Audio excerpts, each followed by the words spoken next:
भारत अपनी संस्कृति और धर्म के लिए पूरे विश्व में प्रसिद्ध है। भारतीय संस्कृति विश्व भर में अपने ऐतिहासिक, धार्मिक और सांस्कृतिक महत्व के लिए प्रसिद्ध है। लेकिन क्या आप जानते हैं, भारत में एक ऐसी नदी है जो उल्टी बहती है, अर्थात सारी नदियाँ पश्चिम से पूर्व की ओर बहती हैं और बंगाल की खाड़ी में जाकर गिर जाती हैं। लेकिन यह नदी पूर्व से पश्चिम की ओर बहती है और अरब सागर में जाकर गिरती है। चलिए जानते हैं आखिर वह नदी कौन सी है। उस नदी के बारे में भारत में उल्टी बहने वाली नदी दरअसल भारत के गुजरात और मध्य प्रदेश की मुख्य नदी नर्मदा नदी को कहा गया है।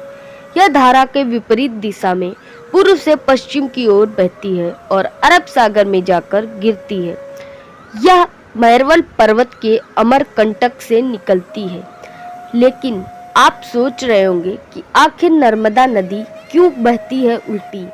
इसके लिए अगर हम वैज्ञानिक मत को देखें तो नर्मदा नदी के उल्टा बहने का कारण केवल रिफ्ट वैली है, जिसका मतलब है नदी की ढलान विपरीत दिशा में है। नदी का प्रवाह उसी दिशा में होता है जिस तरफ नदी का ढलान होता है और इसलिए यह नदी उल्टा प्रवाहित होती है। इसके अलावा इसके कुछ धार्मिक मत भी हैं।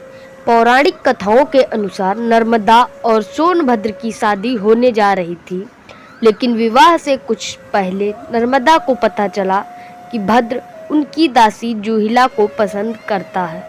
यह जानकर नर्मदा मंडप छोड़कर उल्टी दिशा में चली गई थी। साथ ही उन्होंने कुंवारी रहने का फैसला लिया था। इसलिए कहते हैं कि नर्मदा को कुंवारी नदी भी कहा जाता है और तब से आज तक नर्मदा नदी उल्टी दिशा में बहती है। आपकी क्या राय है, कमेंट बॉक्स में ज़रूर बताइएगा। धन्यवाद। जय हिंद।